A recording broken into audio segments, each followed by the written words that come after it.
Welcome to Pressing Issues from WDW News Today. My name is Jason Diffendahl, and I'll be your host this evening as we get into some of the more intense discussions here at WDWNT. Some of you may remember Pressing Issues was a segment on the WDWNT podcast, and we've brought that back as a long-form discussion show here now as its own show every Sunday night at 8 p.m. On YouTube, Facebook. We are on Periscope and Twitch and maybe Instagram and I don't know where else. But welcome. Thank you for joining us tonight. I'd like to introduce the rest of my panel here tonight. I've got with me tonight Jill Diffendahl. Yes, that's my sister. I've got... Hello? Is Jill there? There she is. Yeah. I've got Eric Hi. Morton. Eric Good evening. How's everybody doing? of Locked and Loaded with Eric Morton. And Ashley Jasmer, longtime WWNT staffer. All right, and so let's see, what's on our agenda for tonight? I know we've talked a lot about a lot of coronavirus things over the past couple of weeks on the show here. And some of the feedback that all of you out there have given us is that you're tired of listening to coronavirus stuff and you want some happy news. So we're here to provide that as much as we can. Going to see what we can do in terms of talking about some different things tonight. We are going to talk a little bit about CEO issues at the Walt Disney Company, but then we're also going to go to Disney Plus. We're going to talk a lot about Disney Plus, and then if we have some time, we're going to talk about the Avengers Campus. So here we go. So a little bit of a holdover from last week's episode is right. It was funny because this was like 10 p.m. last Sunday night. We ended up hearing that Bob Iger was retaking CEO responsibilities back from Bob Chapek.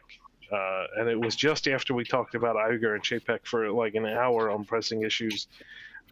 This sort of reversal came into being, and some people were surprised about it. I can't say I was super surprised. I mean, since his nomination as CEO, Chapek gave 0 interviews on any news or financial networks and released 0 any sort of messages to the general public or the cast members about the Walt Disney Company. So, handpicked successor to Iger. I don't know whose hand it was, but handpicked successor to Iger, and wasn't really being too vocal. And so Iger decided he better take back the reins for a bit during this really unsettling time at the Walt Disney Company. So what do we all think about that situation? I think there's no way that this is a good look for Bob Chapek. But I'm going to step out on a limb. I'm going to step on a limb a little bit and kind of defend him. If you are a Disney fan, you're not going to like Bob Chapek. He hasn't done much to endear himself to the Disney fans. If you're a Disney shareholder, he has delivered over the years, and I think that probably an influential shareholder or maybe a board member was like, look, this is not right. We can't properly evaluate the new CEO of this company taking over under these conditions. And Bob Chapek probably didn't do himself any favors by sort of hiding from the media. At the same time, Bob Iger left him in a lurch, and I think somebody probably had to say, look, you got to come in here and fix this. It's not right. If you've ever taken over a new job, I mean, you're going to screw up over the first few weeks or few months or whatever. I can't imagine taking over under unprecedented circumstances and being expected to succeed. As much as I dislike Bob Chapek as a Disney fan, it was not fair to him to take over under these circumstances, even though I suppose he could have turned down the job, but who's going to turn down that job? So, we are where we are, and Bob Iger is going to have to try to guide the company through this mess. It's just the way things are now. And I'm sure that an influential shareholder and some board members got together and recognized this and said, we have to right this wrong. Well, yeah, and we commented on it last week. It was very telling that from the get-go, and who knows how much he even actually did it as CEO. I mean, I guess technically still in name, he is CEO, but you weren't hearing from Chapek. You were hearing from Iger, and Iger was still talking very much like he was the man in charge and the decision maker. And I think it was only a matter of time before this happened. It can't be good for Chapek, although I think it furthers my theory that he's just being set up to take the fall for any bad that comes out of this and negatively impacts the company, that he's going to be the fall guy and be pushed out when all is said and done. And Iger is going to protect his legacy and come back as the guy that saved the company yet again. For better or worse, I think that's what they were setting it up to do. And that's exactly what's playing out, in my opinion. So this is interesting for me. We talked about this on Park Center this past week as well, obviously, since it was such kind of big news circulating in the Disney community. And here's the thing I need to point out again. I talked about this on Park Center. There is one article in the mainstream media that talks about this. It's in the New York Times. There's one New York Times article about Bob Iger is not taking back over as CEO, but is reclaiming some of the leadership role at the Walt Disney Company. And every other article you find that talks about this only cites that New York Times article as a source. And that was Wednesday we talked about that. And since Wednesday, it's now been several days and no other mainstream media has run with this story. Nobody has any more sources. Nobody has any more information. It's just this one New York Times article. And so I'm not saying that there's no credence to it, but I think it is getting blown out of proportion in the Disney fan community. I think it's not as much news as we think it is. Now, on the other hand, it's telling that Disney hasn't come out and said anything about it. And I kind of think, so if you put this in the context of here's a huge multinational corporation who is definitely encountering some rocky times right now. I mean, coronavirus is impacting their parks. It's impacting their cruise ships. It's impacting their movies, which we're going to talk about later when we talk about Disney Plus and the fact that most of your revenue for a new movie is coming from the box office and people can't go to the movies right now. People need... In that kind of situation, you need a leader, and Bob Chapek hasn't had the opportunity to establish himself as leader of the Walt Disney Company. So, of course, Iger is the natural person to step back in and say, like, we need a person at the helm who people respect, who people are going to listen to, who people have confidence in, really. I think that's the Walt Disney Company needs somebody at the head that people have confidence in, and Bob Iger is the only choice. So I think he has to step back in right now. That said, I totally agree with Eric too. I don't think there's any way that Bob Chapek comes out of this looking good, even though it's really not his fault. Although, again, as a Disney fan, I don't necessarily have a problem with that. As a Disney shareholder, meh. But then again, I don't have enough shares for it to really make that big of a difference. So, I would agree with that, but for the fact that coronavirus was already amping up to be a negative impact when they announced this shift. Correct me if I'm wrong, but Shanghai had already closed. Hong Kong was closing or had announced closures, and so had Tokyo. Yep. So they knew that it was going to be bad and negatively impact everything. And yet they still made this transition. If it had happened like right before all this went down, I could agree with that. But they had to know that this was at least on the horizon. And they still made the change, and Chapek was still, pushed to be CEO. But yet we didn't hear from him. We haven't heard from him at all. And I don't know if that's his fault or if that's Iger's fault, but I do truly believe that he's being set up for better or worse to be the fall guy. And I think I will say, and I don't know if we're going to talk about this in a second, but it is interesting to me that I think it was just after this article came out, though, Disney hasn't commented on it, but he was elected to the board of directors. citing his effective leadership, and I forget what the actual quote was, but essentially he's done a great job over these 7 weeks already, but we haven't heard what he's actually done, which I found weird. I don't know if there's like another Disney war brewing between the two Bobs, which could be an interesting take. But yeah, I don't agree with the notion necessarily that, well, they didn't know and they need Iger to come back and step in, because if they believe that, then they never would have let him step down in the first place. Yeah, I definitely agree with that. I think the fact that Iger did this and now is sort of undoing his decision. I mean, it was his call. It wasn't the board's call to put Chapek in. So this looks bad for Iger too.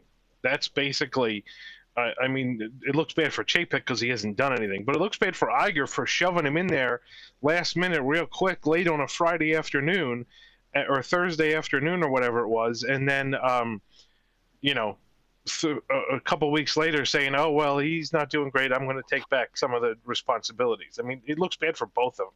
It really looks bad for the company. It makes the company look like it's run by a bunch of buffoons, which maybe that's the case. Well, so the New York Times article on which all of this is based actually says people close to Mr. Iger and the company said that the real question wasn't whether Bob Iger saw the crisis coming, but whether his focus on burnishing his own legacy and assuring a smooth succession left him distracted as the threats to the business grew. So like even people who were interviewed for this article who are talking about this said that Iger was really distracted. It's not, yes, we knew coronavirus existed, and we certainly knew it was impacting the company already at that point. But then again, there were plenty of other American and global business leaders who completely underestimated the impact of it as well. So I don't think Bob Iger is alone in that fact. But again, he was so distracted. Like he's been thinking about stepping down for years now and has put it off and put it off. And maybe he finally decided this was the time and got so focused on doing that he was indeed ignoring the significance of that this threat could be. Yeah, and I don't know who's more upset about this, but I'm sure they're both upset. I mean, you have Bob Chapek, who got the job he's wanted all along, having the rug yanked right out from under him, and Bob Iger, who wanted nothing more than to ride off into the sunset as a success story, having to get dragged back into this mess. I don't think there's either way. They can say, hey, we're playing nice. I love Bob. Bob loves me. I guide him. He helps me. Really, whatever. That's great. But I don't think there's any way that either of them are happy about the situation. And I can tell you that there's no way that the board is happy with the way that the company looks out of this whole thing. I don't know who's to blame, but somebody's gonna take the fall, because this is a really bad look. This makes Disney's leadership look totally incompetent, and nobody else is going. I mean, every company in the world is going through this trouble, but nobody else seems to be having this sort of turmoil on their board. As far as Chapek being elected to the board, I think that's standard for the CEO. I think that, it would probably raise more eyebrows if he were not elected to the board after being named the CEO, even if it's in name only. I think you have to let him on the board. But either way, it's just a really bad look for the company. I've never imagined that the company would look this bad over a leadership change. Well, and but to that point, like, I was just going to say, how bad do they look? Again, this is not something that's getting picked up by really other financial media, by other mainstream media. It's not, it's not in the Motley Fool. It's not in the Los Angeles Times. So how much of this is us in the Disney fan community talking about it versus how much of this is how it really looks to the outside objective observer? Well, I think true, really, but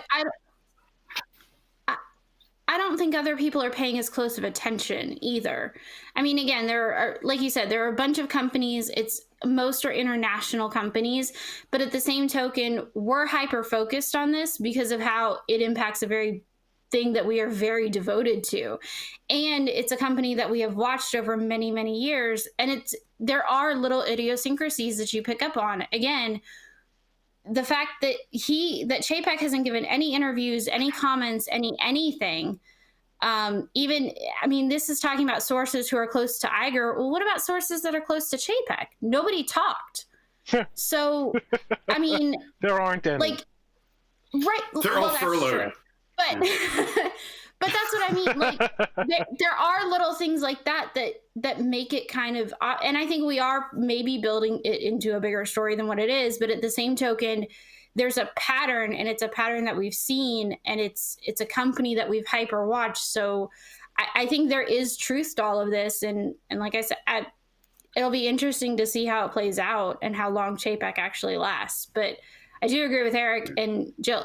Nobody's going to come out of this looking good. Iger's legacy is toast, I think, at this point. When the New York Times says that the company is fighting for its life, a company that 3 months ago was a giant of the industry and had seen unprecedented growth in entertainment, to suddenly be on life support. I mean, that is sad and really terrifying. But again, like, the New York Times is the only news outlet saying that. Like, and I get that we are hyper focused on this company, but I guarantee. Are you saying you don't believe the New York Times, though?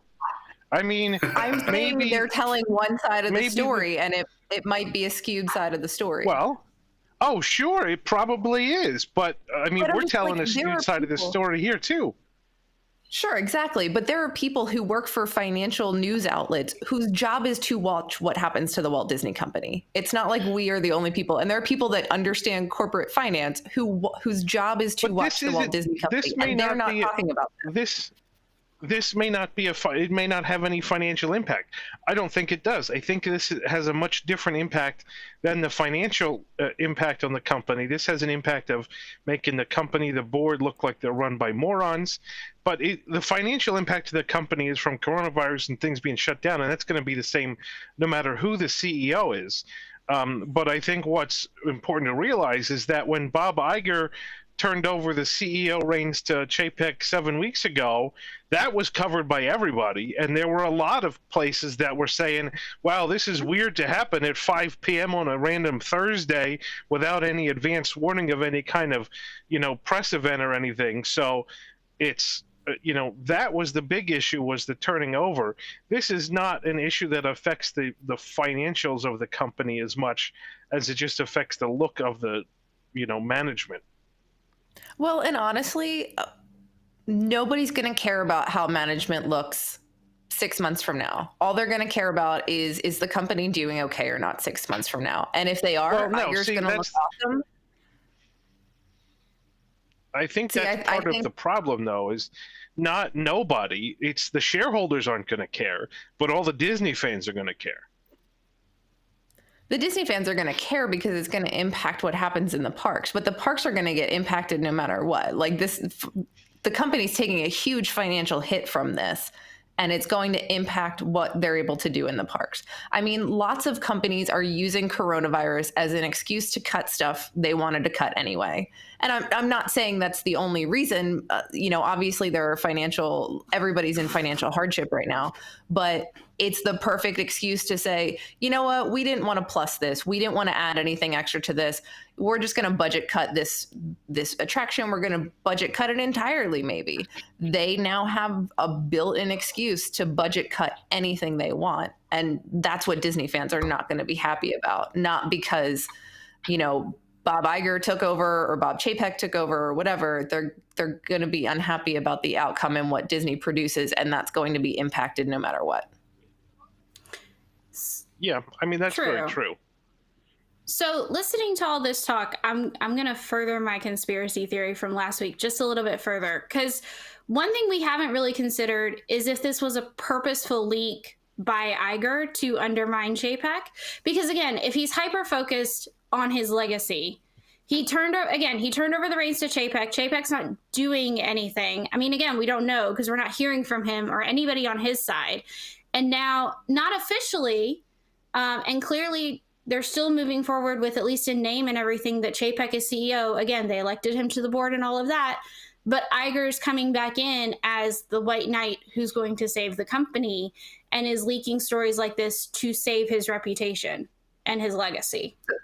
This wasn't even a leak. That Iger could be very directly true. emailed the author of the New York Times. Like this Yeah. some of Well, this came directly from Iger's mouth. Well, but a lot It wasn't a leak, some of but it wasn't did. sanctioned by the company.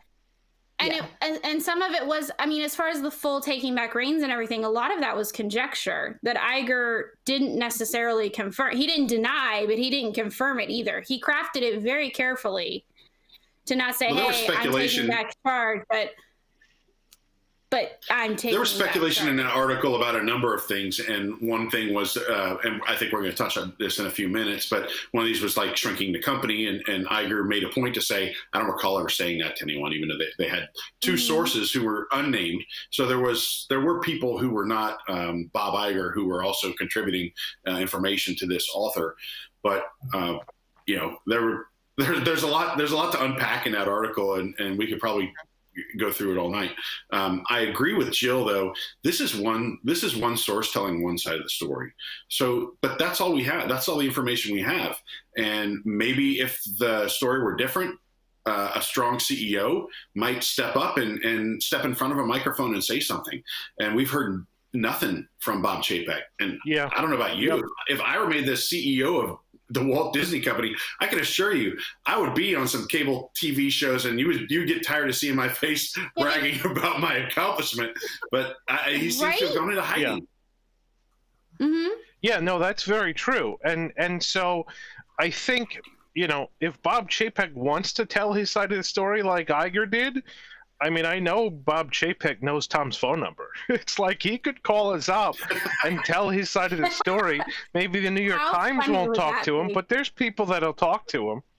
The only media sources are but the New York Times I think- and WDWNT. WWNC. That's right. Hey, But I mean, cited in national media. I think the problem is that the CEO has a lot more restrictions on what he can say versus just a board member. And so, he's being muzzled for a reason, and he's being told not to give interviews for a reason. I mean, he reports to the board. He's got to do what the board says. No, that's true. But nobody who's been around the block as long as Chapek has. I'm sorry. Again, if you want to play the media game, you could play the media game. Unnamed sources can leak anything. Like, he could get his side of the story out there. Something, anything, if he wanted to. If he genuinely wanted to. Yeah, But and there's even from the nothing. beginning. So before all of this really started happening, when Chapek first was named CEO, he basically kind of kowtowed to Iger in the process of doing that, and basically was like, I've been working with Bob. Bob's going to groom me. He made it sound like, Bob, he was Chapek made it sound like he was a puppet that Iger was still pulling the strings. That's exactly that's not how you come out of the gate. And basically your first statement as the CEO of a global company is to basically say, well, I'm doing whatever this guy tells me to. Yeah, it would have been nice to see him set a strong vision.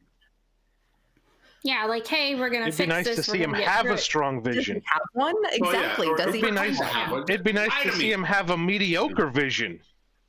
I mean, I don't think he has much of a vision. No, there's a whole lot more to a vision than just cut costs and increase profits. That's not a vision. That's not a vision. No. And that's all he's really done the entire time he's been in charge of anything in the Walt Disney Company. Yeah. Yeah. Mm-hmm. Yeah, I mean, regardless of what comes out of it. I guess there's some fair criticism to go. There's plenty of fair criticism to go around. Obviously, during his tenure, how many companies did Bob Iger buy? I don't remember what the number is. It's 10 or 12.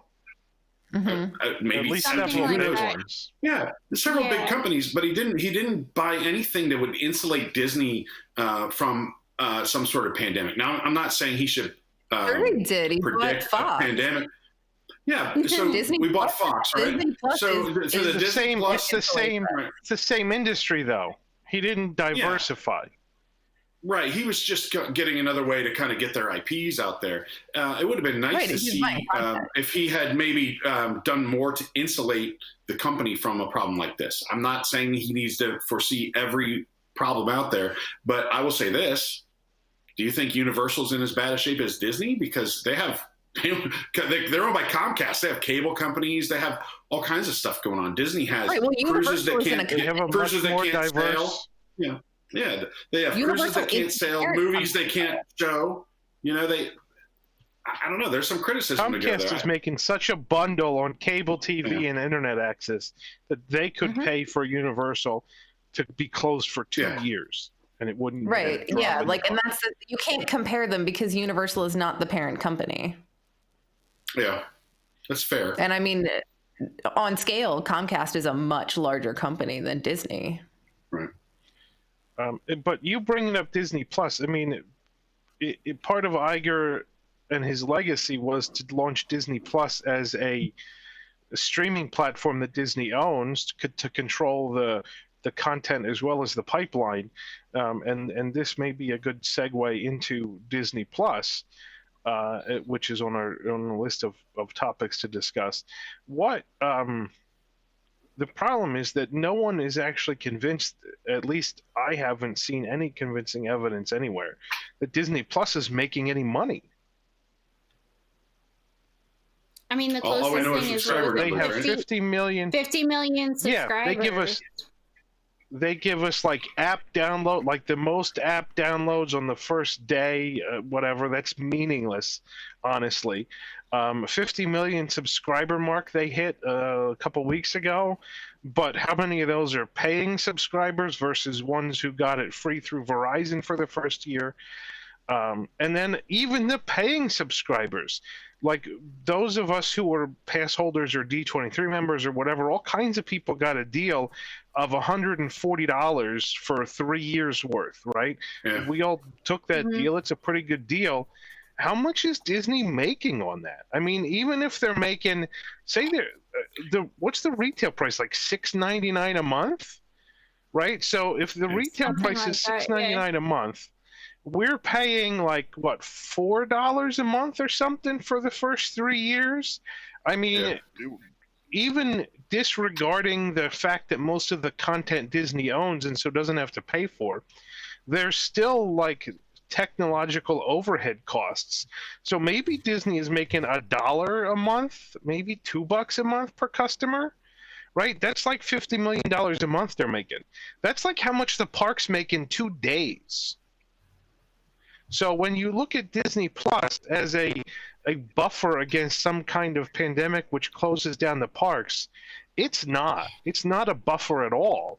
I mean, it's a way for Disney to keep people engaged with their content, but it doesn't bring in the money like the parks bring in the money.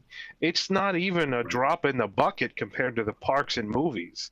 I mean, the parks and then you bundle it with ESPN. 30. Yeah, so then you've got ESPN, which has its own overhead costs. Right, the Michael Jordan. Yeah, they've got nothing to show. Michael Jordan show, but yeah. So I mean, my thought is that this, 50 million subscriber number is really a smokescreen because they're not making very much money at all from Disney Plus. No. Their goal from the outset. Achievement. Oh, it is, and I think that was their goal from the outset. The plan was to come out of the gate strong, get a lot of subscribers on board for however long, a year or 2 years or 3 years or whatever, make a big impression, hurt the competition, and then, figure out how to make money later. And that's exactly what they did. And that was exactly the strategy.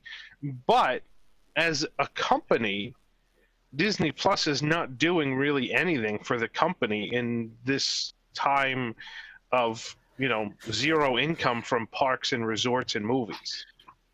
I mean, that's true, but I don't think that's fair though, because to your point, that's not what it was set up to do. It was set to keep people engaged with the content, not necessarily to generate a bunch of revenue.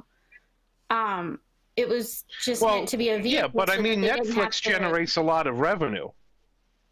No, it does, but that's, I mean, I don't want to say it's now. Apples and oranges, but right, it does now. Right, it does, sure. When it first came out, it didn't. I mean, it took a couple of years. I totally agree. Netflix has been around for like 25 years, though. My viewpoint is just that Disney and the financial community are touting Disney Plus and their 50 million subscriber numbers as a big thing that's softening the impact of the park closures. And I think that's just a bunch of hot air. That's all. I mean, yeah, sure. I think Disney Plus will make money eventually.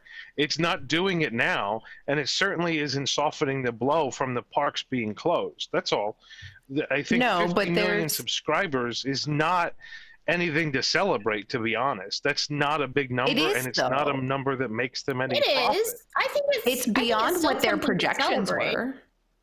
Yeah, it's absolutely beyond what their projections were. And here's the other. So I think the fact that they're touting it as, even though there's no financial evidence that it's buffering or the company from everything else that's going on, the fact that they're talking about it, like somebody's talking about this in the chat, economics is perception. And so if you can create a perception that you have some success in the company, that's exactly what the Walt Disney Company needs to do right now, is create the perception that there is a successful element of their business. And that's what they're doing. I mean, for what it's worth, when you listen to the news or the radio or whatever, and people are talking about what people are doing while they're quarantined, they're saying Netflix and Disney Plus. Like, Disney Plus has elevated itself to the next streaming service below Netflix right now. So nobody's talking about Hulu or Amazon Prime. They're talking about Netflix and Disney Plus. So the fact that it's if they don't change their model. But Hulu's been around for years. I'm saying the fact that Disney Plus has been able to achieve that level of like social awareness and kind of like pop culture, this is the thing that people are talking about, like, is kind of a big deal when they've only been around for 5 months, when services like Hulu have been around for years. Right, but that's what Disney's good at. Disney's good at marketing. Disney's good at getting people to sign up for things, and people know that they have the content. What I'm saying is that Disney Plus 50 million subscribers, if that's above their projections, then their projections were wrong. Their projections were too conservative, because with a name like Disney launching their own streaming service, there should have been no way that they shouldn't be in second place right now. I mean, nobody talks about Hulu. Nobody talks about Amazon Prime as a streaming service because there's so much other things wrapped up with Amazon. But Disney Plus should be where it's at. It would be a disaster if it wasn't second to Netflix, just because there's virtually no other competition than Netflix. Hulu's not legitimate competition. There's absolutely other competition. Hulu is legitimate competition, and so is Amazon Prime. And Amazon, like, both of those companies are really good and run by larger companies that are really good at marketing, and they have not been able to elevate themselves in years the way that Disney Plus has been able to elevate itself in 6 months. I think you're right, Jill. I think it's an part of the problem with Hulu. I was just saying it's an accomplishment to get to 50 million subscribers, but they're not a true apples to apples streaming organization in Netflix, because they're streaming primarily their own IP. The issue with that is there's going to come a time, especially with everybody locked up for long periods of time, where the content is going to start drying up pretty quickly for Disney Plus.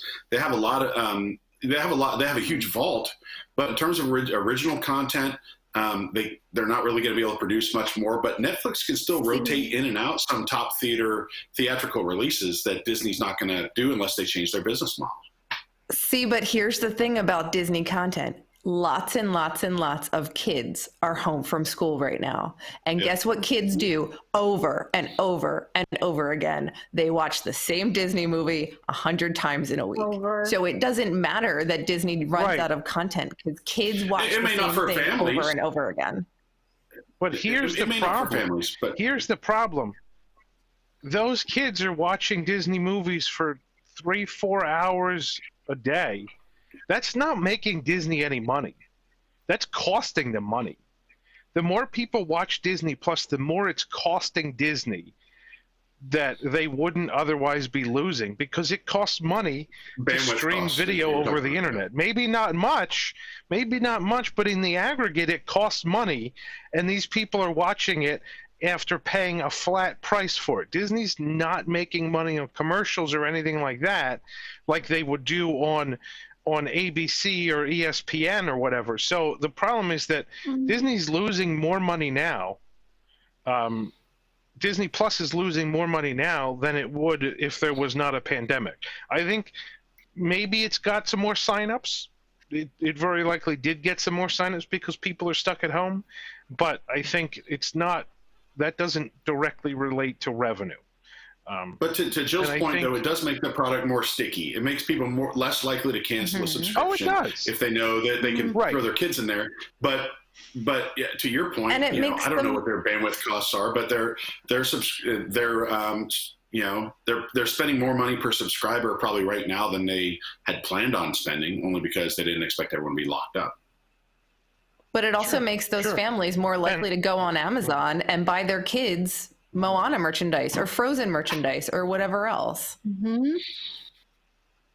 Or it makes them go on Shop Disney to try to buy stuff that they're releasing, but they can't because Shop Disney's an e-commerce disaster. Every single time they have a merchandise release, it's an e-commerce disaster. People is Disney Plus super chat. I'm sorry, we got we did. I just wanted to thanks. Thank Amina, $20. Thank you very much. Aw, thanks, Amina. Yep, thank you. Yeah, see, I kind of, this is a topic that I thought about, but I didn't think it was necessarily something worth a long discussion. But, certainly with people not being able to go to the parks and buy Disney souvenirs, shopping on Shop Disney is the way for them to get their souvenirs. But Shop Disney is such a disaster of an e-commerce organization that they can't get stuff in stock. You can't find things on their website. Stuff comes out and you can't order it. This past Saturday with the mini release was such a nightmare. It's like that's you'd think with a company with the capabilities and the talent of the Walt Disney Company could figure out how to run an e-commerce website. But they can't. Or a parks app. It's amazing. Yeah, and for a company that is really good at, they're really good at separating you from your money. Disney's great at making you want to spend money on stuff, but they are not a good company when it comes to actually trying to conduct that transaction, and that's Shop Disney. No. And that's the point of sale systems in the parks too. They, they Shop Disney is constantly having problems. I don't know the last time that I swiped on the first time successfully in a Disney park to buy anything. Right. Yep. Or like you're in one park and you insert your card for the chip and you're in a different park and you have to swipe because they don't have a chip reader. It's not even consistent across parks. It's ridiculous. Yep. It's for something that local stores had like a year prior, Disney still didn't have chip readers in half the parks in January. And they had them. And they had the Magic Bands, which was the ideal way to get people to spend money because it's like Apple Pay but easier, except it doesn't work either. They had those readers that don't work. So it's like it's a mess. It is a mess. I mean, we could talk about this for another hour too, how much it's just like lost opportunity. I mean, there's definitely a lost opportunity cost with the mess that Disney is in.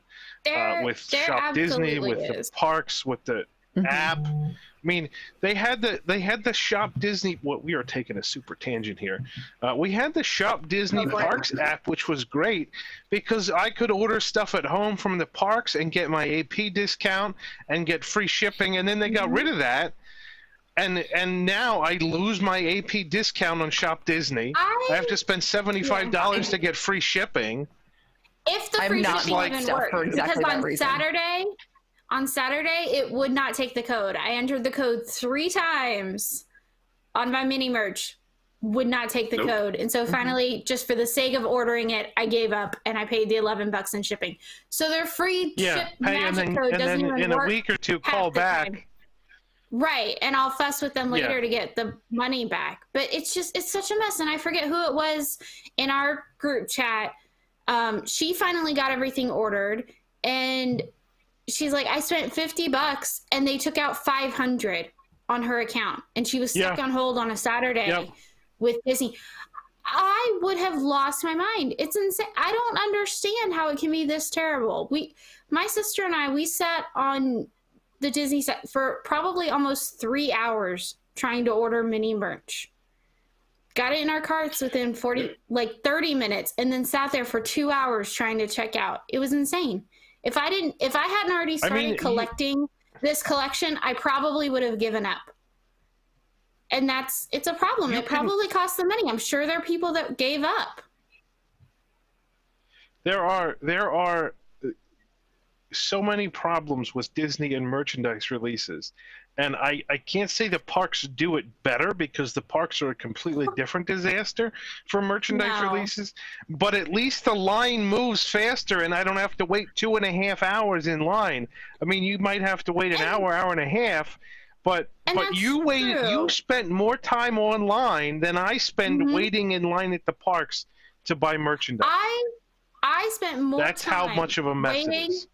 I spent more time waiting for this Minnie Mouse merch than I did for Studio's 30th merch, including the that's hour what I was thinking back to. The Studio's 30th line moved. And that wasn't perfect, but it moved. I got there an hour before park open and waited at the gate. Wow. They walked us straight back and straight into the store. I was done within 30 minutes of getting. Yeah.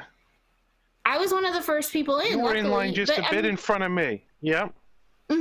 Yeah. I mean, it was a different animal, but at least I could anticipate and know what I was getting into. I knew that I'd have to get there early.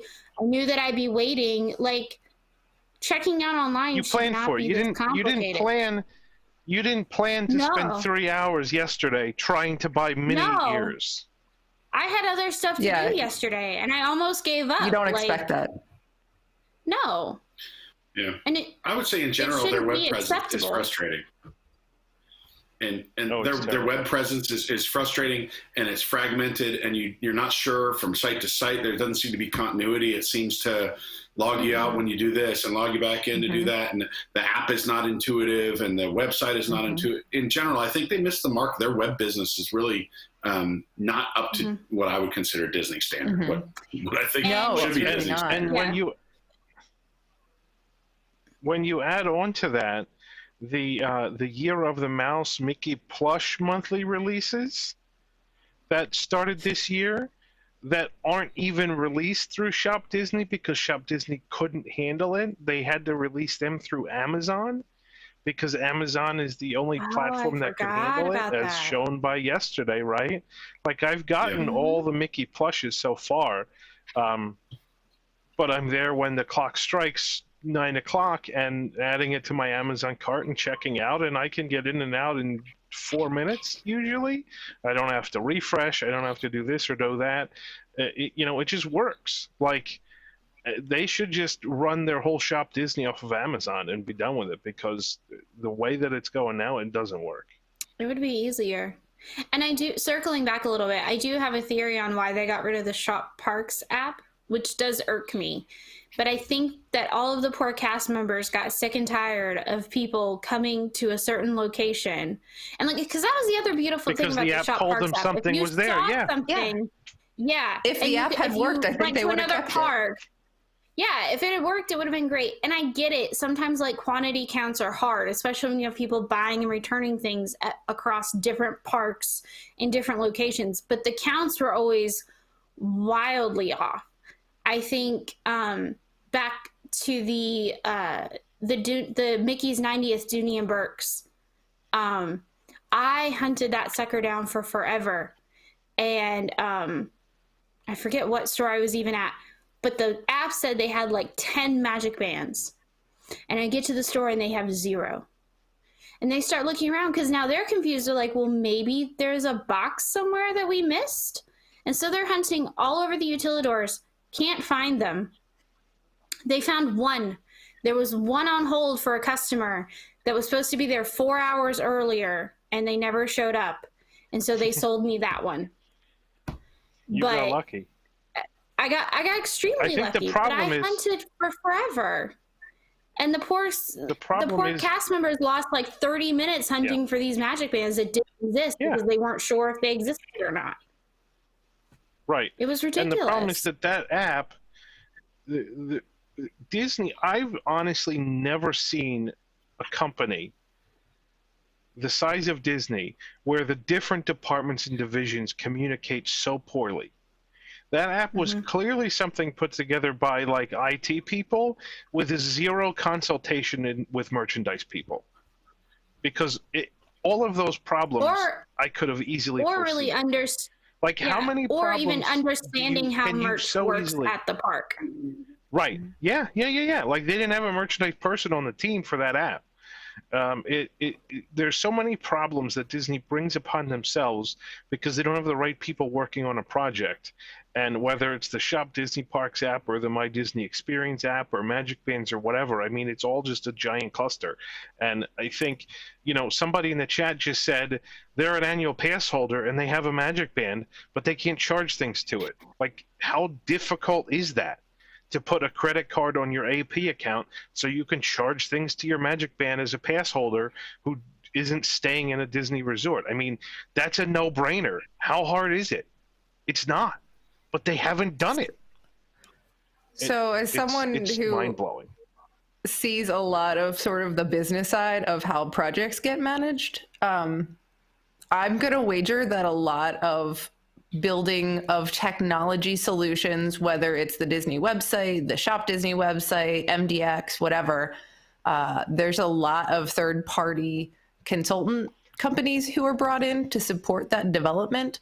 And what I tend to see when that happens is there's not enough communication with subject matter experts. And this is, again, this is another symptom of Disney outsourcing a lot of their work to other companies and not keeping it in-house in Disney, is that communication breaks down. People don't know how the business actually works. And then the consultants who build it, who think a certain business model makes sense, but it's not the business model that Disney actually uses, they don't build the software with the right capabilities for what Disney actually needs. Yep, absolutely. And I think also the fact that they outsource so much means that there's different companies doing the same thing every time, but they don't learn from each other's mistakes because it's a different company every time. That's the biggest problem with Disney outsourcing things, isn't necessarily that they get people, outside contractors that don't know what they're doing. It's that they make the same mistakes over and over again because they're different people every time.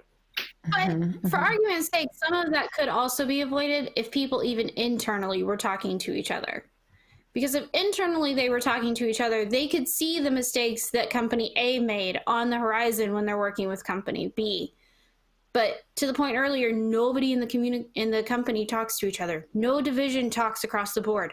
Shoot, even during stage 89, poor Alicia and I, we were in communications with, I forget who Tom had talked to. Somebody in events, I think it was. And they knew full well, and we had blessing to run an event and everything. And Alicia and I got stopped by Disney security because PR and, according to them, front-end management had no idea what we were doing and didn't believe us. Tom had to come bail us out at the front of the park and talk to the management team of security to get us in with the credentials. It was absolutely ridiculous because they had no idea. Nobody from events told them. But events knew that we were going to be there that day and knew what we were doing, but didn't bother to tell anybody. Yeah, it's altogether a mess. Wow, we're out on a tangent. Let's a little bit. Yeah, we sure are. Let's talk about project management and internal communication at the Disney company, which are probably two of my favorite topics in the world. I don't even mean that sarcastically. So we're kind of at the halfway point of the show at this point. We can talk more about Disney Plus, but let's talk a little bit more about Disney Plus, because I want to talk about Disney Plus, and we said that they're probably not making any money, and some people in the chat think that they're making some amount of money. But here's something that makes Disney Plus zero money, and it costs the company a lot of money, releasing Onward onto Disney Plus before it completed its theatrical run. How much money did that cost to do that? I'm sure it costs a pretty penny, but my question is how well the box office actually would have done, because no one I've talked to was overly impressed with that movie. It had been out for 2 weeks and the reviews were starting to come in that it wasn't great. So many people may have passed on it. It wasn't. And many people may have passed on it anyway. So I think it was kind of a catch-22. Yeah, it cost money for them to put it on Disney Plus, but I think they were banking on maybe some more subscriptions. And at the same token, if it's going to be a loss anyway, at least it's PR for Disney Plus that they're releasing this, in theaters movie on the platform. And I think that was kind of. But then they did Frozen. I think releasing Frozen 2 early was a much bigger PR bonus for Disney Plus. And I think what got subscribers. That got Disney Plus more subscribers. Onward did not get Disney Plus more subscribers by putting it on there. They put Onward on there because no one would go see it in the theater. Exactly. And that's no one could at that point. They figured. Well, no one could, but I think they figured even had the theaters stayed open a little bit longer, that's not the movie that people were going to go see. So I'm sure Disney had numbers for a showing little bit more PR, and that was that. They wanted to see how it would do, right? And so for curiosity, as a test run, and I think it was a test for Artemis Fowl. They're doing the same thing with Artemis Fowl, and I think they're doing it for the same reason. Now that the movie's made, they have absolutely zero faith. It's going to be another wrinkle in time, and it's just going to bomb if it releases in theaters. Yeah, I think that's Ashley, you're totally onto it. There are things that they think are not going to be that successful, and they're driving them direct to Disney Plus. I mean, first of all, with Onward, they knew it wasn't well received. The reviews had been out. It had been out for 2 weeks in the theater. And honestly, your first 2 weeks at the box office, unless you've got like a huge hit, your first 2 weeks at the box office are probably 80% of your box office income anyway. So it's not like, I mean, honestly, what other option did they have? It's not like waiting this out and then leaving Onward in the theaters. People weren't going to go rushing back to see Onward when movie theaters reopened, and especially when they at that point had no idea when that was going to happen. We still don't have any idea when that's going to happen. So Onward was kind of like a lost cause regardless. There was nothing they could gain by not putting Onward on Disney Plus. And Artemis Fowl, I think, is the same story, that they didn't think it was going to really net them that much. So what was the point? Whereas you see the other movies that they have more confidence in are getting pushed back. They're pushing back Mulan. They're pushing back Black Widow. They're not talking. There's no talk whatsoever about putting them direct to Disney Plus right now. So I think it's a full year. Yeah. Although, I question whether Jungle Cruise is going to be any kind of box office success, but that's because I go back and forth. They already spent that I think money. It'll do better. It'll do better than Artemis Fowl. If for nothing else, then people are going to see it as another unofficial sequel to Jumanji because The Rock is in it. I think that'll draw. It looks like Jumanji. Yeah, I feel like a little bit, but I think I'm just frustrated because I think what they did with it is a missed opportunity. There could have been so much more they could have done with that than what they turned it into. But regardless, I think in talking about the movies, like I said, I think things they thought were not going to be a huge box office draw, were not going to make them that much money. They wanted to drive subscribers and keep subscribers happy. It's not just about getting new subscribers. It's about keeping your current subscribers happy. So they're talking about it to their friends, and, it's good PR. Marketing costs a lot of money, and saying, hey, here's a theatrical release that we're putting directly on Disney Plus. That's some really good marketing. So it's not like they're getting nothing out of it. But again, the movies that they think they have more confidence that they're going to make a lot of money off of are the ones that have gotten delayed. I don't know what else you would have done with Onward. Just hit the pause button and wait for a few months, and then push back the whole theatrical release schedule until theaters are open, and lead with Onward when it comes back for a movie that wasn't, people weren't beating down the door to go see it. I mean, here's the question. This was not Toy Story. Like, people weren't going to go back to the box office to see it. So when the Throw it up movie there. theaters reopen, what's going to be in there for people to see? Like Yeah. Onward was there, and people were expecting it to be there for at least another week or two. The movie theaters are going to reopen and not have any content. You have to wonder if 2 years ago they would have thrown. I don't Onward think that's onto true. ABC. If we'd be watching a Sunday night ABC special of Onward or something like that a couple years ago before they had their own Maybe. streaming platform. But, Yeah, I mean, no, that's a good point. I would imagine, given now that there are these guidelines for phased reopening, there's going to be some lead time before theaters reopen, and maybe some of these movies will get shuffled around again. I mean, Mulan was all but ready to go. If theaters open early, they may make the decision to bust out of the gate when theaters reopen and go ahead and release it then. I mean, anything that's in the can. We don't even know if these theaters are going to be open. I think that's a I think that's 100% AMC likely. could be out of business when they open. AMC could be out of business next month. Theaters were already suffering. All those it's people, not like theaters were doing a booming business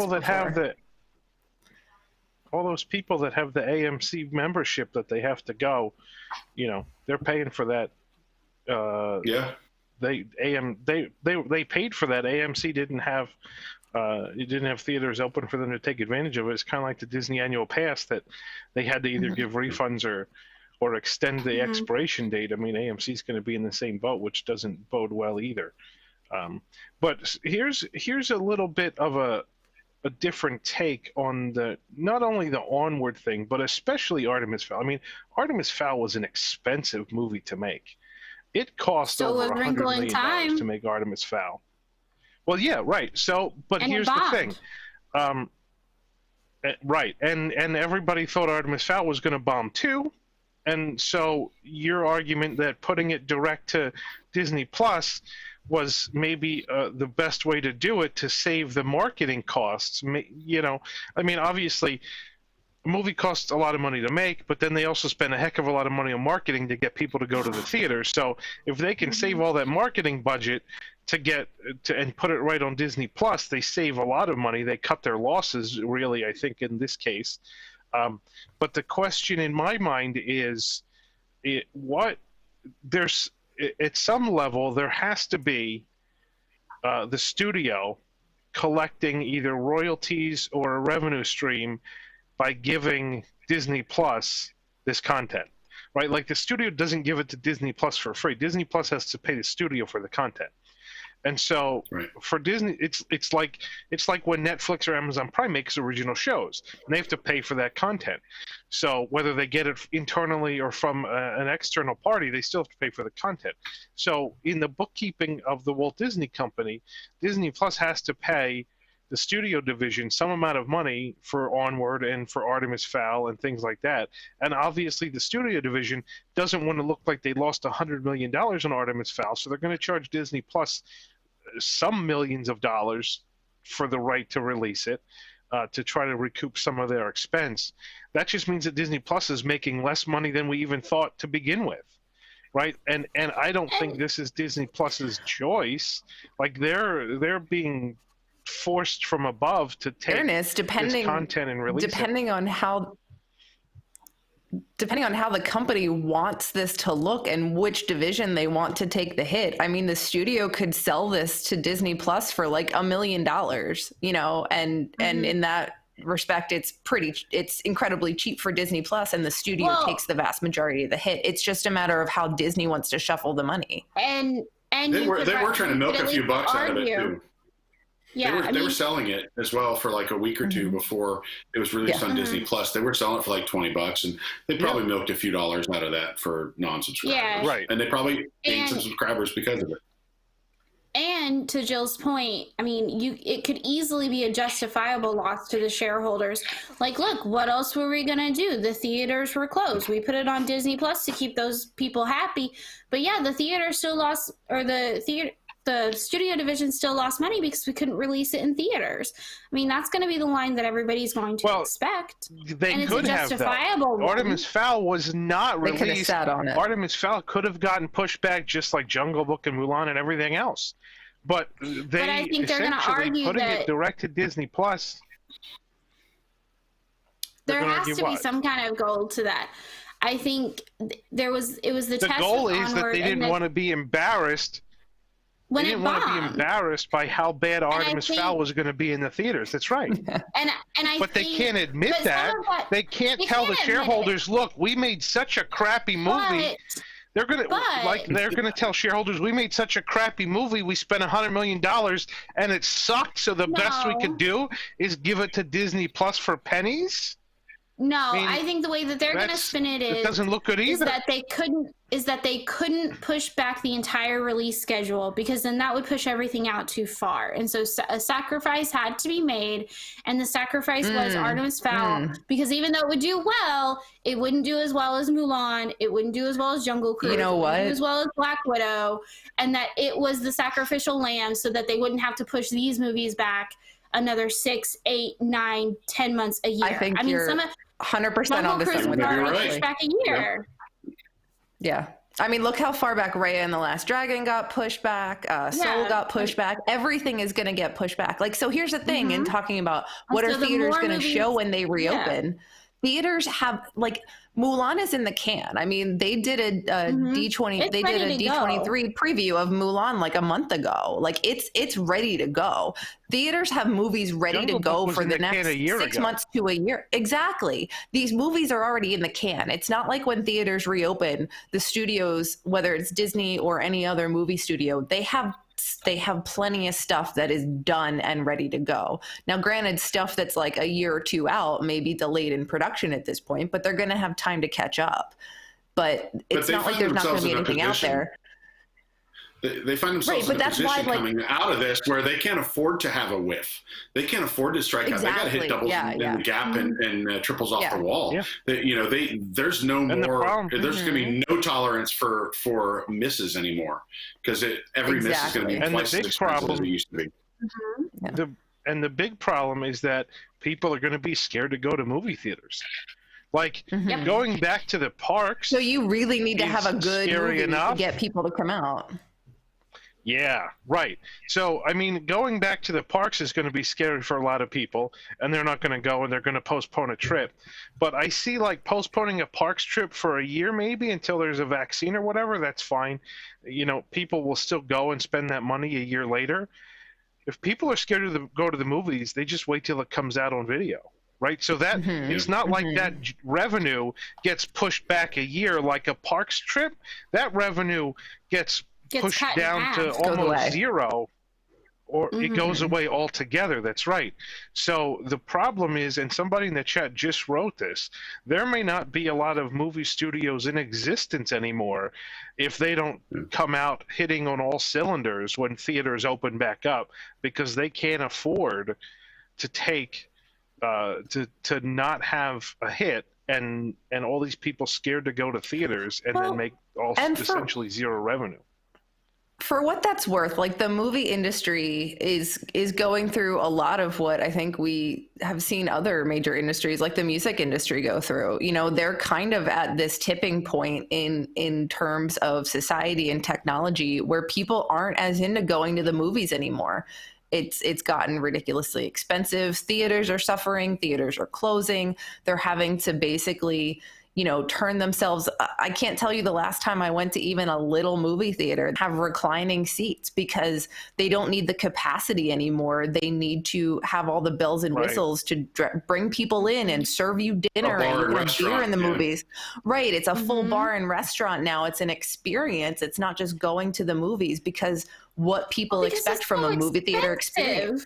Exactly. It's shifting so much, and coupled with, the value's not there anymore. The value's not there. I mean, like a couple days after a movie comes out in the theaters, or sometimes even before, you can find a pirated stream of it on the internet if you want to see it that bad. Like, people have access to other ways to see content besides paying a whole lot of money to go to the theater. And a lot of people are doing that. And so I think the movie industry in general, really, like, this is just, it's like everything else that's happening right now. Coronavirus is forcing companies to rethink their delivery, their business models and their delivery models. And this is just accelerating that for the movie industry. I think the impetus was already there before all of this happened. Society is changing in a way that going to the movies isn't what it used to be. And now this is just going to accelerate that shift. And the movie industry is going to find, they're going to need to find a way to adapt, or else their industry is going to tank. But I mean, record stores don't exist anymore. Blockbuster doesn't exist anymore. You know, Netflix even used to be DVDs, and now it's all streaming. You know, people don't buy DVDs and Blu-ray the way they used to. It's just, everything is shifting, and this is just hitting the gas pedal on that. Someone in the chat said, I went to a movie theater with the vibrating seats and I hated it. Oh, is it those like where it has weird. The bass or whatever? I don't know. Yeah, some of those Dolby theaters do that. I just thought it was amazing. Yeah, the Dolby theaters, like the bass and everything, it's weird. Yeah. But, and then someone else writes, I don't need to go to the theater because WDWNT is providing me with all the content I need. Thank you. Thanks, guys. That's very nice. But so, like I said, I touched on it, but it's going to be the same thing for sports. It's going to be, it'll be the same thing for sports. Maybe not to that extreme. I think people still go see live sports, but these, you know, some of these teams were already like stretching their budgets to try to pay top players, and people can watch these games in HD at home. I think all it means for sports is that instead of the stadium being half empty and everyone down near their field and the whole top half of the stadium empty, they're going to just have to space themselves out further. So now the whole stadium's going to be full of every other seat. That's all. Half the people are going to have worse seats than they used to. Yeah, that might be true. Although living in SEC country, like pro sports may still see a hit. But at the same token, I don't know it'll be as impactful as even theaters, because going to a sporting event is truly an experience, and it is a thing. I think you might see ticket prices drop, but that's still more of an interactive experience. You can't replicate going to a live sporting event in your house. You can more or less replicate going to the movie theater in your living room. So you can see this too with live music. The only way these musicians make money these days is touring, right? The old days of making money by selling records, and now they have to tour. It's going to be the same thing. It's going to ripple across the. I mean, this problem is not going to be unique just to movie studios. This is something we're going to see throughout our society for a long period of time, I think. Yeah. And I mean, talking about like college sports, there's going to be such a huge impact on colleges and universities because of this. I mean, there are so many people that are probably not going to wind up going to college this fall because of whether it's economic considerations, whether it's the fact that, you know, colleges are having to change their entrance requirements now because courses have moved online and people are doing pass-fail grades. Like there is a huge impact in higher education. And I think that's going to trickle down into college sports as well, because you're not going to have the money there. You're not going to have the TV networks aren't going to be able to pay them the same for it. It's going to change drastically. If those events, I mean, everybody around me is on pins and needles because, again, football, like, it's a second religion down here, and everybody's freaking out that we're not going to have college football in the fall. And if we don't, to your point, it's very possible. You're going to get recruited if there's no football, like if there's no sports to play. So yeah, it'll be interesting to see. Yeah. And the last thing a university wants right now is to hold a college football game and wind up like spreading coronavirus to 10,000 people at a college football game. That's the last thing they need right now. So the chances of them doing that in the fall are far slimmer than professional sports doing it, I think. At the same time, their football programs in a lot of cases are supporting the general scholarship fund to those schools. So there's a domino effect in play here. Sure, but they're doing that because they get money from TV networks, and I don't know that TV networks are going to have the money to pay for that the way they used to. I mean, this is getting way off topic, but I mean, we are not talking about Disney anymore at all. We're a little ADD today. But I mean, they are. You want to talk about diversifying? I mean, universities now. Nick Saban at Bama makes in the millions of dollars per season for coaching college football. And don't get me wrong, he's an amazing coach who has a proven track record. But millions of dollars coaching college football. Like, they're money generating. And it's like anything else. But what the colleges did that Disney has not, and it's still impacting, at least they diversified a little. Like, it's been helping a lot of universities move on and do, great academic things for many, many years. And that's not a suit that Disney has seemed to do very well. I mean, you could argue the parks is their sports team, but it's all on hold. Anyway, as David kindly pointed out in the chat, we're talking about sports, and that's an ESPN thing, and ESPN is Disney. So it's true. I mean, it's like one degree of separation. Yeah. Well, and they do a lot of like college and high school sporting events, and they generate money from that. And the universities do being on ESPN, and Disney benefits from having them on there. And if none of that's happening, it's just more to the point of, it's more revenue that they're losing out on.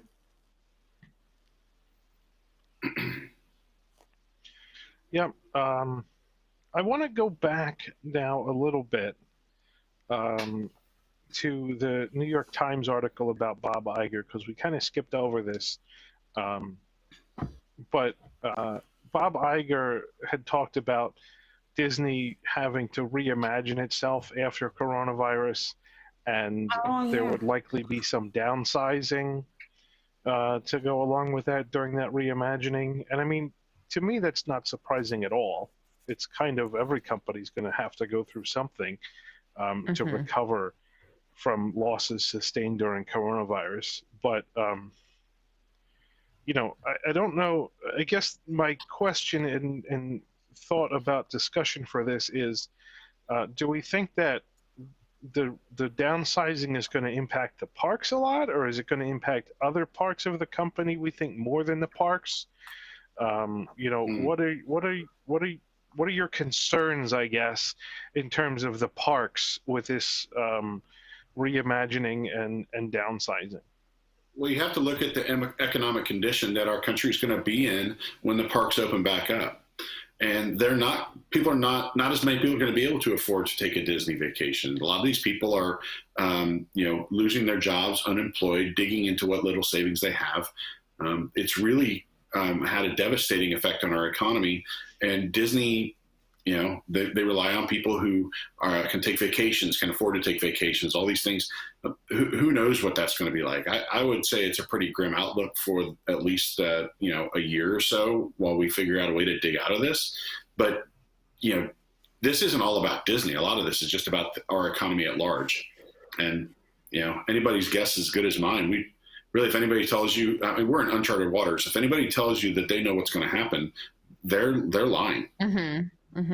Yeah, and that's the thing. You can get all this speculation from anybody, from Bob Iger to financial analysts on Wall Street to whoever you want. It's all still speculation, and it may be some level of more educated guess than others, but it's still a guess. Like, we've never seen anything like this, and like the closest from a disease standpoint is, the 1918 Spanish flu, but the economy and society were nothing then the way they are now. So even you can look at how the virus progressed from that, but you can't look at how it impacted the economy. Like, there is nothing in our history that can even remotely help us predict how this will be.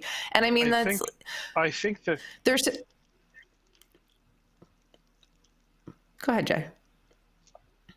I was going to say, I think, people are comparing it to the 1918 Spanish flu. I think the most relevant comparison from an economic standpoint is what happened after 9/11, because that's the most similar situation where people weren't flying on airplanes, people weren't taking vacations.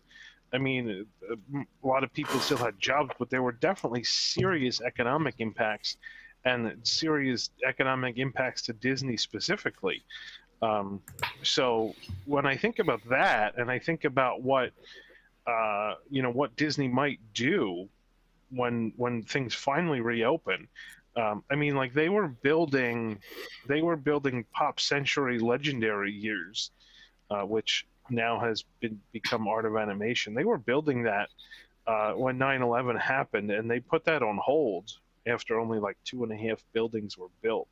And then there were also there was some resort, and I don't remember which resort it was. I want to say it was one half of Port Orleans, that they shut down altogether just because the bookings weren't there. So I'm thinking, and I'm wondering how likely it's going to be that Disney shuts down at least one or two hotels, especially because they have way more hotels than they really need anyway. But I think it's going to be pretty likely that they're going to shut down at least a couple of hotels at Walt Disney World, just because the demand isn't going to be there, and it's going to be more efficient to run the resort with fewer hotels open. And the other non-Disney resorts that are nearby, it's going to be a race to the bottom for the price. Disney's going to have to lower their price to compete, because a lot of these places are desperate for business, and they're going to be cutting their prices too. Isn't that interesting too? Like this is going to drive, there are so many hotels around Disney who thrive off of, like, who only exist because of Disney, and they're not, there's just too much competition for what the world is going to look like for at least like 6 months to a year after things reopen. So many of those resorts are going to close. Like what's going to happen to like 192 in the I-4 corridor? Like so much is going to, like, it's going to be a wasteland of like abandoned hotels and stuff, but at the same time there's going to turn into opportunity for real estate. So there's the other thing, and somebody said this in the chat, these amazing places, times like these can bring incredible opportunity in life and in business. And it's true. Like for as much as we talk about how this is going to change everything, and we're kind of looking at it from a negative standpoint, it's going to create a lot of opportunity. And I don't know that Disney's going to be, always the best at rising to that opportunity, but I think there's going to be a lot of opportunity for things to change in positive ways as well. I think things are going to have to change in positive ways, because there are going to be so many companies that aren't going to survive. And the companies that do survive are going to have to become more efficient in order to survive in such a changed marketplace with a very likely diminished target market. And so, like Eric was saying about the hotels in 192, I mean, you drive up and down 192 now, and there's hotels that are abandoned for years. I mean, there's one on 192. It's like right across from Celebration on the corner there, that's been abandoned for years. Yeah. You'd think that like the closest hotel to Walt Disney World on 192. It is, but nobody's decided to reopen that hotel for years. So it's absolutely clear that the hotel market off Disney property is so cutthroat. This certainly is going to cause a huge reckoning, I think, in terms of hotels that are going to survive this. But the ones that survive are going to have to become more efficient, because they're going to have to if they're going to survive, they're going to have to become more efficient, because they're going to have less revenue coming in. And so, what I think Jill is saying is that any company that even has a chance at surviving after things get sort of back to normal is going to have to reinvent a lot of its business models to become more efficient. Because in order to survive long term, you have to get through the next 2 years, and the next 2 years are going to be the most brutal. Because especially in like a tourism-driven area, the next 2 years are going to be very low attendance compared to what it was, even just 6 months ago. Well, and hopefully the other thing that I was just going to say quick, the other thing that gets generated out of that is that they not only become more efficient, but they become more customer centric, because it's not just about battling to give customers the cheapest prices. It's about, there's also going to be an element of giving customers the best experience. And I think that's something that's been lacking. Whether you're talking about, the run-of-the-mill place off 192 or whatever. I mean, I stayed at Westgate the last time I was down there, and customer centricity was far from top on their list of things they cared about, for sure. So I hope we see more of that, where it's not just about making things cheaper, it's about giving customers a better experience. And I think that's going to be something that hopefully is going to be a win for the average, whether it's a customer of the Walt Disney Company or Universal or any other company out there. I hope this makes them realize that they need to do more. They're battling for business, and it's not just about the lowest price. Yeah, and I think when you talk about are they going to be smaller? Are these companies going to be small, or is the company going to shrink? Is this going to? Well, yeah. I think they're going to be very risk averse. I don't think anybody's going to take any big chances. They're going to play it very safe for a while. And I think part of that means no growth. And if they're not growing, they're probably shrinking a little bit and figuring out more creative and efficient ways to get things done. So I don't see a situation, and maybe I'm wrong, but I don't see a situation where Disney comes back immediately to the same size, or certainly not larger, even though there are some construction projects on the horizon that may or may not get revived. I mean, you got to remember, when Disneyland was young, they weren't open 7 days a week. There just wasn't the demand there because it was too new of a thing. They weren't open 7 days a week. So, and I know after 9/11, there was talk of not opening all 4 parks every day until attendance got a bit higher. That didn't end up happening, but there was certainly talk about it. So, I think there are a lot of ways that Walt Disney World is going to be downsized in some way or other, whether temporarily or permanently, when they finally are able to reopen. It's going to be this interesting balance between, balancing capacity on the one hand, or balancing attendance on the one hand, and with social distancing. Like, if we're still talking about needing to keep people spread out, sure, it makes sense to condense them into fewer hotels and maybe not open all the parks if you don't have as many people there. But then at the same time, you're condensing all those people into a smaller amount of space. So I think they're going to need to figure, that's going to be, I think, an ongoing iterative process, is figuring out what's the proper balance between how much do we want to open because fewer people are showing up at the parks, and we don't want to run all the overhead of all the cast members for every hotel and every restaurant and everything else, every shop, versus we need to keep people spread out. And in order to do that, we need to give them things to do all over the resort.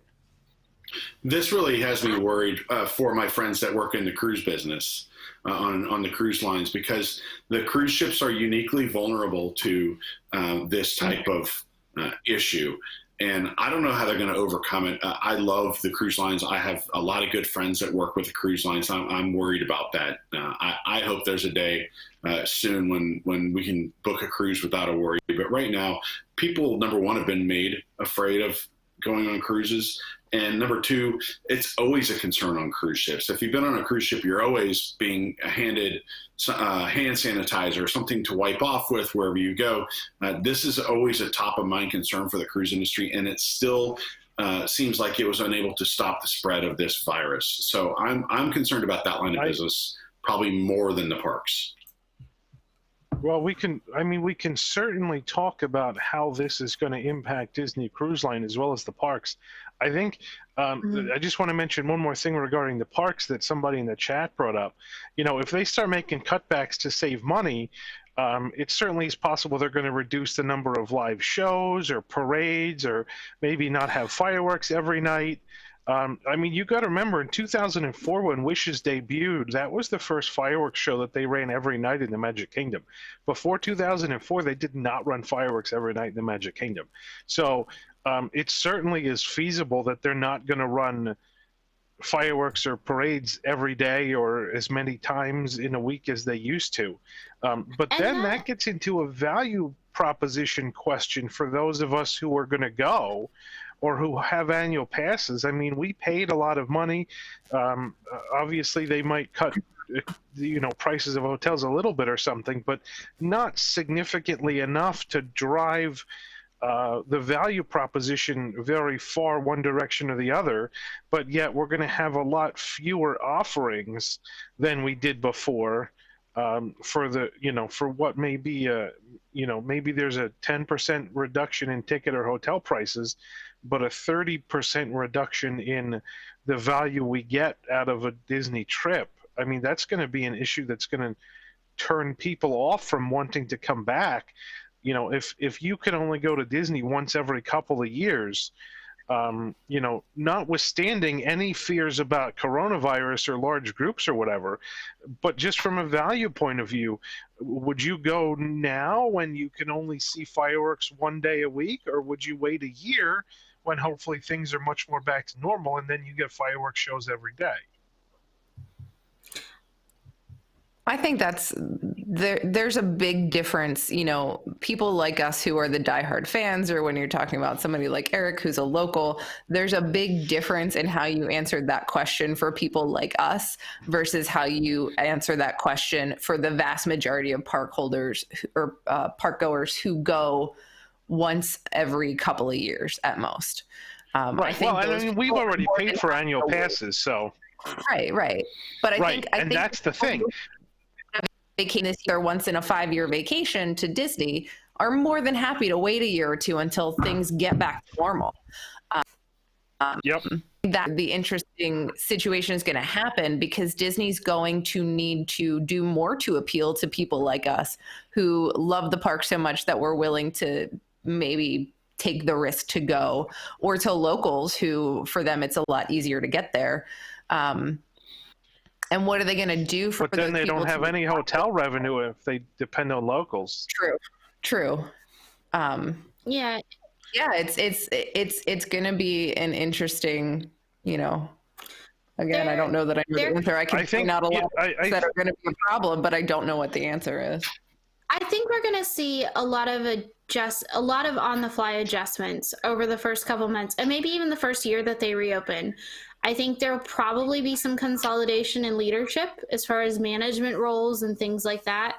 To start off with, I think we'll probably see reduced park hours, at least for the ancillary parks, maybe not. And I wouldn't be surprised if Epcot gets reduced hours, just because it's going to be such a construction zone for the next couple of years. And then I think that's what we're going to see more of. I do have some hope. It's, they've given evidence that they're going to try to innovate and be ready. If nothing else, then the keyless tech that they used for Rise, perhaps rolling out to others. So, that may help as far as social distancing, because you won't have to be in queues. So maybe they can reopen more rides and have more things to do. But I think it's going to be a year of trying to figure out that happy medium. I don't know that they may close some of the ancillary resorts because they don't need the space. But I think they're going to do a lot of adjusting based on feedback, because there's the diehards like us that are going to be lining up the day that it opens.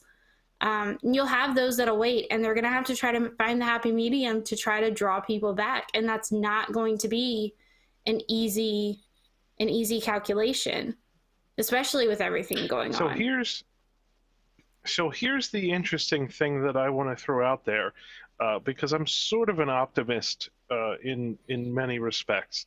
And someone in the chat said this is all depressing, this talk. Here's what I want to say in terms of what might need to happen at Walt Disney World. If you have the diehard park fans coming back when the parks reopen, but a lot of the more touristy types of people who go once every couple of years not going this year, you're going to have a lot more people in the parks who are more vocal about their experience. Like the percentage of attendance that are going to go complain about things to guest relations is a much higher percentage of the overall attendance. It may be the same number of people every day as it used to be 6 months ago, but the percentage of attendance overall, that number is going to be a lot higher. So we've talked a lot about cutting corners and cutting experiences and reducing customer satisfaction. And to me, on the bright side, one of the things that we could, I think, only hope could happen is that Disney sort of gets back to their roots of customer satisfaction and focuses on making sure that the people that do come have a great time, don't have things to complain about, don't have all of these issues with things being cut, don't have issues of, disappointing experiences, because a lot of it is going to be, us diehards who go, and then we have friends who say, oh, well, I was going to go in November. Do you think I should wait? And if I tell them, it's a great experience now, it's much better than it was before because they're really focusing on customer satisfaction, that will get those people to go. Like if That's a very valid point. If we go and they run Epcot forever, but they don't have the kites because they cut the water skis and the kites, the jet skis and the kites, I don't like Epcot forever to begin with. So I'm certainly not going to say, that's a great nighttime show they've got at Epcot. It's worse than it was before. But what if they put in a show that's good? Like, what if they were supposed to open Harmonious in May. They're maybe behind schedule a bit, but what if they open Harmonious and it's a great show? Maybe they only run it every other night or something, but if they can put in place a great show that people will like, that's going to go a long way towards making people want to go back. And what if they what if they make your experience at the All-Stars be what you would normally get at the Boardwalk? What if they make the cast members just that much more happy to be there, and really, I'm just saying, like it used to be in the 90s. What if they get back to their roots in terms of customer satisfaction and not nickeling and diming everybody? What if they really focus on making the guest experience the best that it can be, in an effort to make the word of mouth advertising go much further?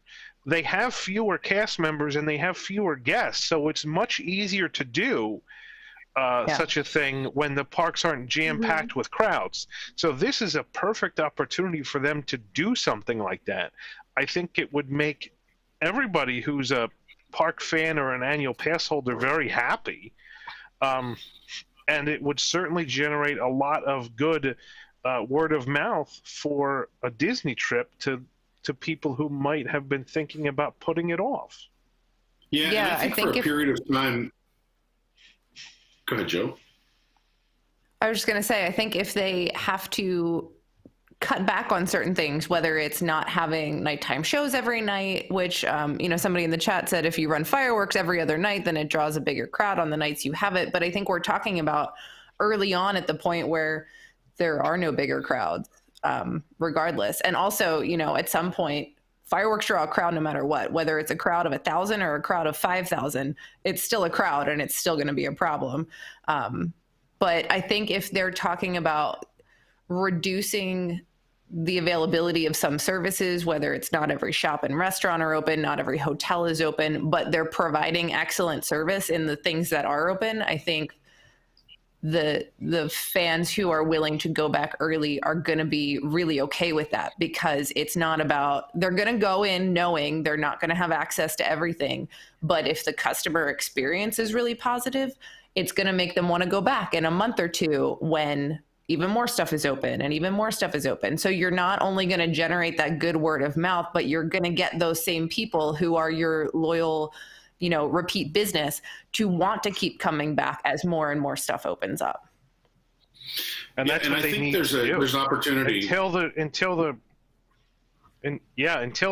vacationers start to come back like they like they were coming before. They're going to need to cater to the locals, the pass holders, and the diehards, because that's going to be their only customers.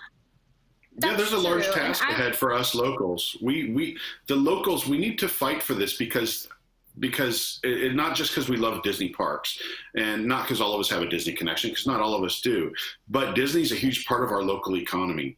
And Vegas and Orlando are both impacted heavily by this turn of events we find ourselves in. And we need to go to fight for these parks, because the survival of our city's economy largely depends on these parks opening back up and slowly ramping back up and being able to handle more people and attracting more people to come down here. And it's a big task, but there's sort of a responsibility. Maybe it's our turn to give back to Disney when, not that Disney's been selfless the whole time, but Disney has given a lot to the people of Central Florida, and I'm sure obviously Los Angeles or Anaheim and et cetera. But speaking just as a local here in Orlando, it's given a lot to us. It's time for us to help bolster Disney up to help our own economy. But there is an opportunity for them to get better at things, like Jason said. I totally agree with you, and we can go back to that discussion we had about the website. Now, but before they probably didn't care about the website. They're like, it's good. We sell stuff on the website. People will go, people won't, who knows? We'll sell some stuff in the parks. We'll sell a little on the website. But now there's an opportunity for them to go, look, that did damage to us, not having a robust website that can handle the traffic and is highly functional and that people can easily navigate and is intuitive. That's important to our company now. It's an opportunity for them to make those improvements and try to get more efficient and try to leverage some of those economies of scale that we always assumed that they had working to their advantage. I'm sorry, I went on a little bit too long. I think Ashley was saying something. No, that's okay. I was just, on top of all of this, I hope that they walk back and that they kind of see the error of the nickel and diming. I hope we start seeing them walking back things like resort parking charges and things like that really just, they made people angry. They didn't serve much of a purpose. I want to see some value come back to staying at a Disney resort and staying on property and continuing to go to the parks, because we've commented on it before, and this is kind of Jason's whole point, but the experience has been lacking for a long time. And I think a lot of that is there's no value to it anymore. I used to tell people all the time, well, why do I want to stay at a Disney resort versus off property? Well, if you stay at a Disney resort, the cast members are great. You get great housekeeping, you get free parking, you have the transportation, and all of those things are a mess. Or they charge you for it now. And I think now they need to take that time to not only improve their customer service, but improve the value of what you get and get back to that and get back to the selling point of this is why you come to Disney. This is why you don't go to Universal. This is why you don't go to Six Flags or Carowinds or anything else. You want to go to Disney, and here's why. And it's not only about the rides and great cast members make a big deal of part of that, but there's also value to it. And we've been losing that for a long time, and I hope that comes back as well. And I think that's something that we need to be vocal about and fight for. I will say, I'm gonna say this, and because it's going to be a great segue into the next topic I want to talk about. The value at Disney for a Walt Disney World vacation and the amount that a typical family would pay for tickets and hotel and meals, the value that I get out of that is much less than the value I get out of a cruise line vacation. And Disney Cruise Line's expensive, but there's an enormous amount of value on a cruise line vacation that you just don't get at the parks. Eric talked about the cruise line a little bit, and I want to talk about that and finish off this week's episode talking about the cruise line and what we think is going to happen, because I love cruises. I love Disney cruises, especially.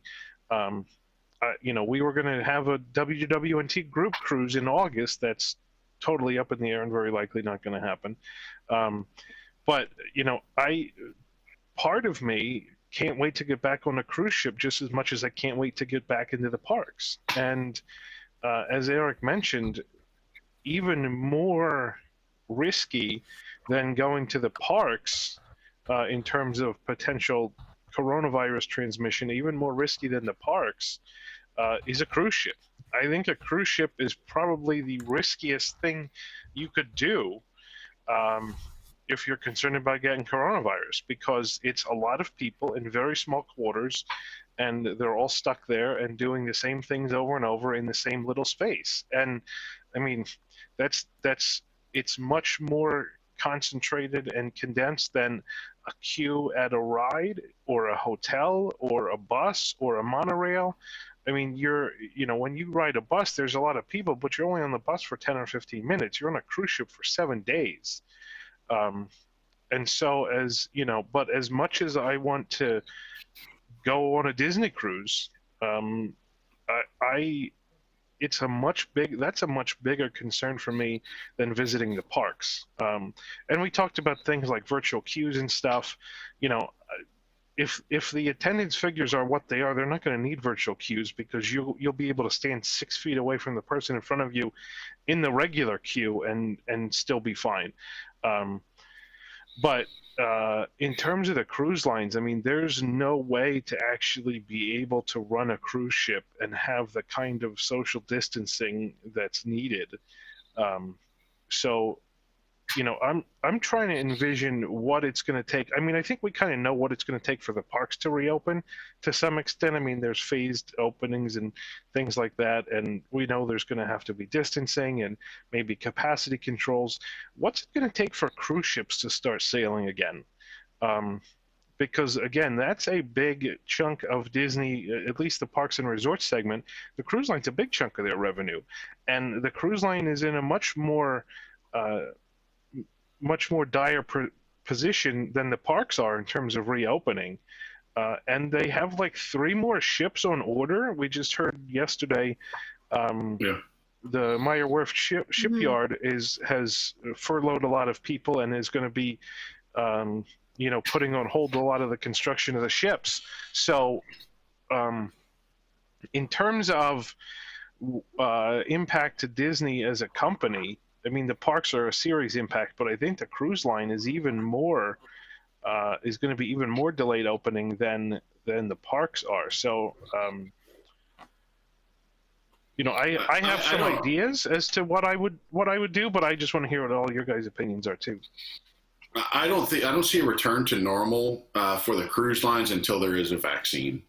Now, I've read articles where they say that about the parks too, but I don't see a return to normal for the cruise lines until there's a vaccine. And I would say the only solution that I see would be them trying to book 50% occupancy and hope that people can be every other stateroom and spread out.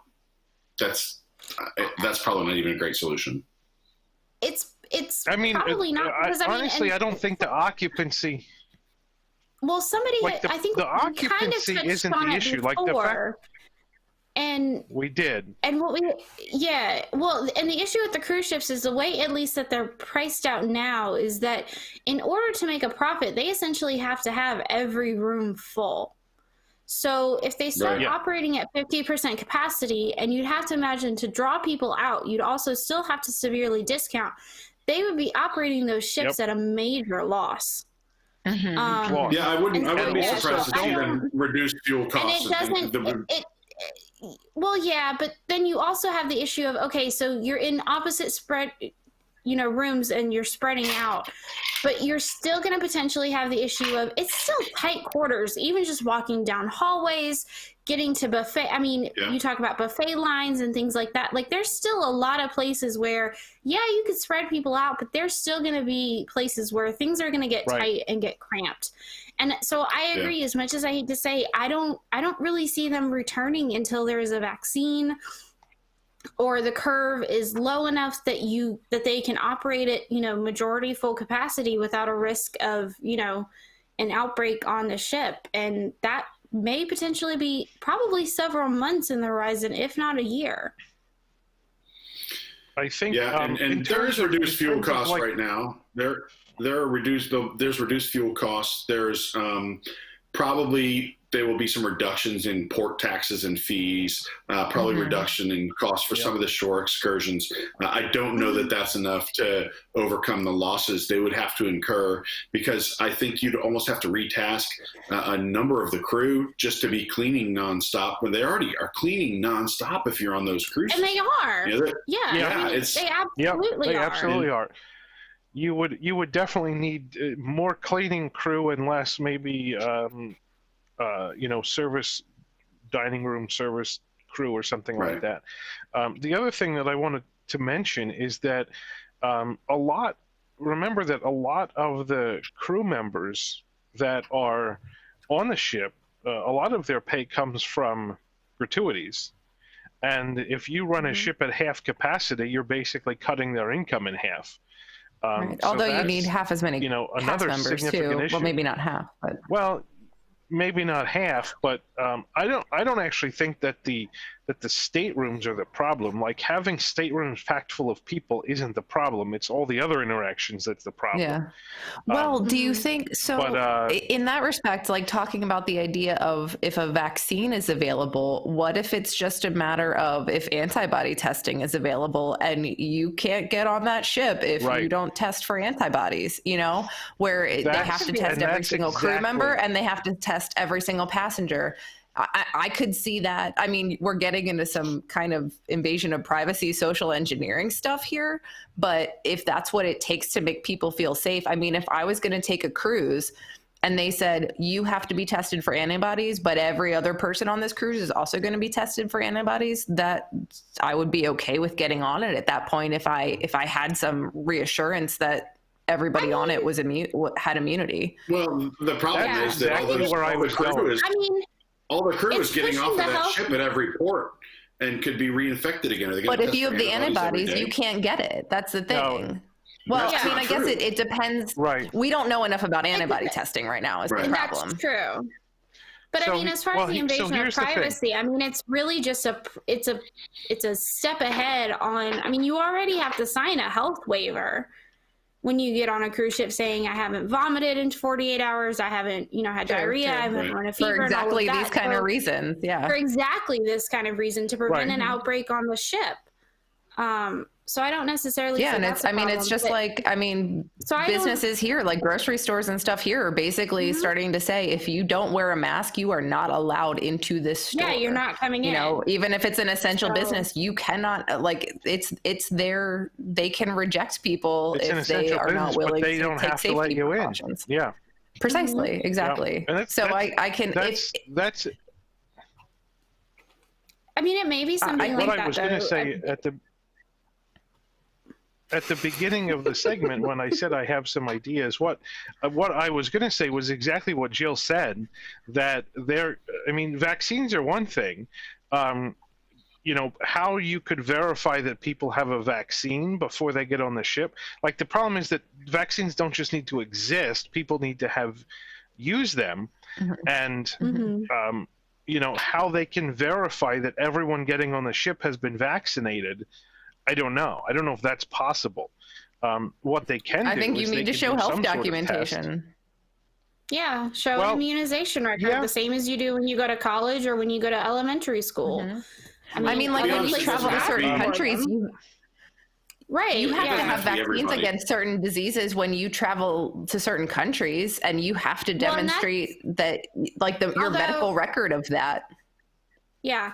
On the flip side of that, that's a part that we haven't actually touched on as far as like staffing the ships, because a lot of the people that work on cruise ships, not just Disney, but any cruise line, are international. So, I mean, they may not come back to normal for staffing, because they may not be able to come back from their countries to staff the cruise ships just yet, depending on what their particular country has in place. There's no way that a cruise ship is going to sail without all of the staff being vaccinated. I mean, can you imagine, like the difference if you go to book a cruise and Disney says all of our crew members have been vaccinated, and then you go to Royal Caribbean and they don't have that guarantee. mean, that's a pretty big selling point for a cruise right there, is to say that all of the crew members have been vaccinated. So, you know, obviously you're dealing with a certain number of people, and you're dealing with a lot more of the general public than you are crew members on these cruises. But then again, if you've been vaccinated and you're not, you know, you're not going to get it, then it's you know, maybe you don't care whether other people have been vaccinated or not, because, you know, you're getting on the ship and maybe half the ship isn't vaccinated, but maybe they're the ones that are going to catch coronavirus and you're not, and that's their problem. I mean, I think that what Jill said about the social engineering and privacy implications are, you're going to have people that are don't want to get the vaccine. And are they going to be allowed on the cruise ship? I mean, I don't know if it's legal to deny someone boarding a cruise ship if they have some apparent religious opposition to a vaccine or whatever. So, I mean, that's one of the issues that's going on with schools, especially in like New York and California, where there's measles outbreaks. You know, that's a current issue. Can you force kids to get vaccinated before they're allowed to go to school? And that's a much bigger issue than going on a cruise. But can you force people to be vaccinated before they get on a cruise ship? I would say you'd almost have an easier time with that than you would with school, because at the end of the day, a cruise line is a private company, and most of them don't even technically operate out of the U.S., and it's optional. So, I mean, they can set the rules. They already have health waivers and everything that you have to sign. So I would imagine if it becomes that much of a sticking point, they technically could. I don't know that they would, because that then obviously pushes people away that won't cruise with you. But I think it would probably be looked at in the spectrum of, well, yeah, but I could imagine it being looked at almost from the perspective you said. Our entire crew is vaccinated. Anybody who thinks it's prudent to be vaccinated is going to be vaccinated. If you choose not to vaccinate and you get sick on our ship, that's your problem. Just like if you come down with the stomach flu or anything else, we've certified that everybody's healthy. If you get sick, that's your problem. Yeah, you buy holiday insurance or whatever. If you're going to have a heart attack and get medevac, you know, something like that, those are the same things. That is on you. That is not the ship's responsibility. Yeah. And I mean, part of this, again, is so speculative. Like, we have no idea. I mean, we talk about antibody testing because basically, you know, from what we understand of vaccine development, it's going to be probably the better part of a year till a vaccine even becomes available. And I mean, if Disney Cruise Line or any other cruise line for that matter can't operate for a full year, what's that going to do? You know, how is that sustainable for those businesses? Are they still going to be around to reopen? So talking about antibody testing, at least giving people some level of security. No, it's not, you know, 100%. But neither is a vaccine. You know, there's so much we still don't know about this virus, about how testing will work, about how vaccines will work, that it's, I mean, antibody testing will really help. And there is speculation, even like, I think there was a Stanford study that said like we could be off on projections of who has had coronavirus by like, you know, 82 times more people could potentially have it, which could mean I have the antibody right now. We could all have it. Yeah. Well, I will say this.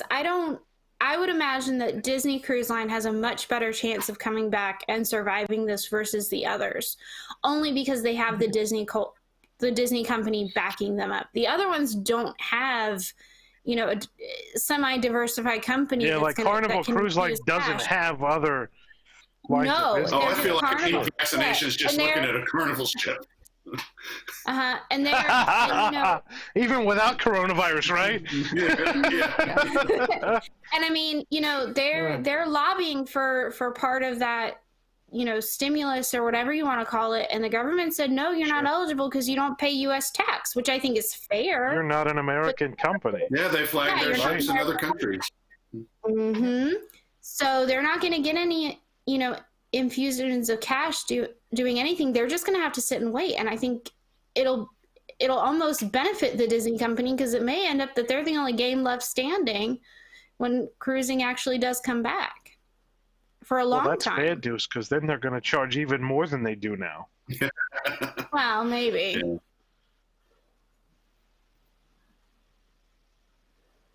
All right. Well, we are rapidly approaching the end of our 2-hour slot, and I know I said at the get-go that we didn't want to limit uh, this show to a certain amount of time because we wanted to be able to discuss the issues at length. This week is sort of a special exception because there's something else happening staff-wise here at WDWNT at 10 o'clock that we need to be, at least Jill and I need to go, and Eric for that matter too, needs to go and work on. So, I mean, I think we're kind of done the cruise line discussion. I think we've said what we wanted to say.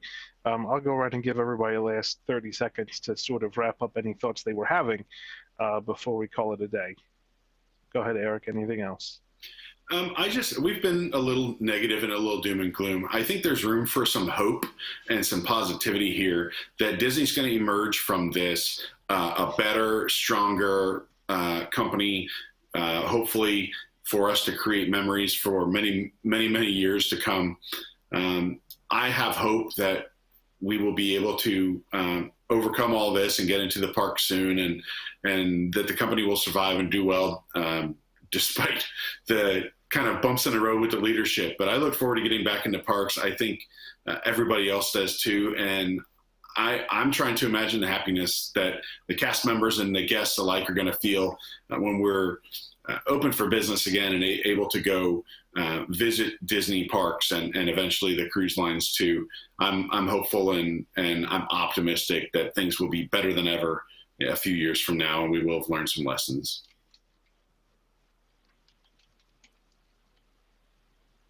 That's it. Jill, any last words? I just want to take my last words to say happy birthday, Jason. It's his birthday today. Happy birthday, Jason. He's my big brother, you. so that's all. Yes, and I like Eric. I'm very hopeful. You know, for as much as we talk doom and gloom, all I want to do is get back to the parks. I mean, Jason and I have been sort of like having to abort several different vacation plans. We have plane tickets for like a couple weeks from now that we're going to have to wind up canceling, I think. But like all we want to do is go back to the parks. And so, you know, I'm going to be chomping at the bit to get back there. And Eric, like you said, you know, this is definitely an opportunity for us to kind of show a little love back to Disney in a way that, yes, no, they have not always been super customer centric, especially in the last several years. But, in the long term, we all love them or else we wouldn't be here. And so, you know, going back to support them when they're able to reopen, I think is important. And I can't wait to be able to do that. Ashley? I'd first like to say happy birthday to Jason too.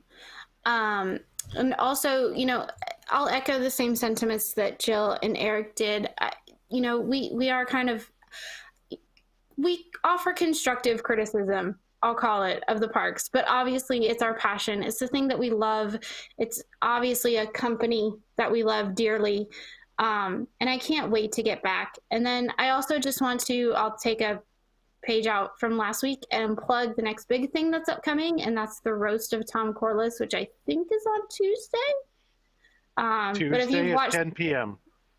Yes, it is. If you've watched the site for any amount of time, you'll definitely not want to miss it.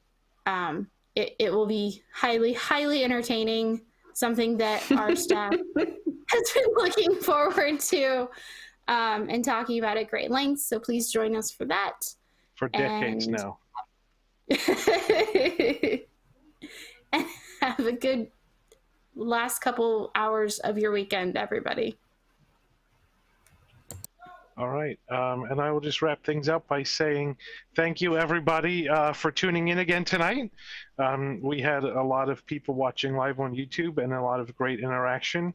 And we had super chats given to us. So that was all great. I hope you guys found this entertaining. Any feedback you can certainly send to me, Jason, at wdwnt.com. And yeah, as Eric said, I think I'm an optimist, and I hope that the Walt Disney Company is going to come back from this better than ever. And like Joe mentioned about airlines, here's a great example with airlines, right? Like people are only booking air trips now, like we booked this May, because we know we can cancel it or postpone it without penalty. Imagine how great life would be if the airlines kept that philosophy even after things got back to normal, like waived all these penalty fees permanently. You could change your flight and pay the difference in airfare, but you wouldn't get hit with like a $200 penalty. That's the kind of, I think, complete revamping of business strategies that can happen after this. And I think if that kind of thing happened at the Walt Disney Company, I think it would be fantastic. And so I'm hopeful. And I also can't wait to get back to the parks. But looks like, yeah, our trip in early May was supposed to happen in about 2 weeks. And I think that's going to end up getting postponed. But I think we're just going to bump things back by like a month and every time until we get one that works. So thanks everybody for watching. Thanks Kevin for the little happy birthday button up there next to my name. Big shout out to Kevin Lake, who's been our tech person running the show from the technical side. You don't see him on camera, but he's been doing a great job these past couple weeks, and a big thanks to him. Thanks to everybody. Thanks to the panel here tonight. Please definitely give us feedback, Jason at wdwnt.com, or if you don't want to give me the feedback, you can send it to Tom at wdwnt.com, especially if it's positive feedback, please send it to Tom. And thanks again, everybody. Have a great night, and we'll see you next week. Good night, Bye. everybody.